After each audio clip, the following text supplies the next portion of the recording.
Hi, I'm Rob, pastor of Calvary Chapel, Turlock. The church is the voice of truth and the conscience of culture. So we really need to understand the culture in which we live. And Western culture in general has been under the sway of leftist ideology since the 1960s, as young radicals took over universities to protest American involvement in Vietnam. This progressive ideology is rooted in something called critical theory, which is basically the philosophical tenet of Marxism. At its core, the world is divided into oppressors and the oppressed. And that really explains the power dynamics of all historical human interaction. Progressives would tell you that they are on the good side of events in this struggle because they are committed fundamentally to fight for oppressed people. They stand up for the little guy. Speaking truth to power, blocking traffic, and destroying valuable art in museums are all necessary tools for disrupting the status quo to protect the victims of patriarchy, whiteness, and colonial capitalism. They continually encourage themselves that they are on the right side of history because they are caring and compassionate. Their empathy for the downtrodden and their willingness to take on the oppressors in Western society makes them fundamentally good. It is far more than just a political view. It is a religion with deep spiritual implications. But in reality, they aren't the caring or considerate ones. Now, I'm not saying that progressives don't have any care for people in this world, but it's very selective. Let's just say that they don't have a deep moral concern for the eternal well-being of people. The vast majority of them are materialists, meaning that they don't believe in anything but the empirical realm of matter and science. Therefore, they have no deep and abiding concern for the eternal souls of people. And that's what makes us as Christians very different from liberal progressives. We not only care for a person's physical well-being, we are deeply convicted for their eternal souls.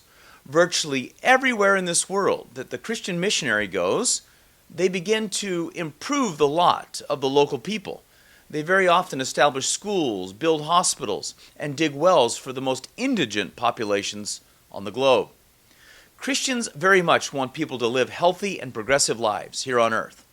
But for us, it is so much more than that.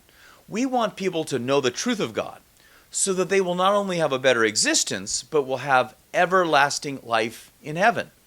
We want people to turn away from their sin because we know that sin hurts people. And the consequences of sin always roll downhill onto the most vulnerable, especially children.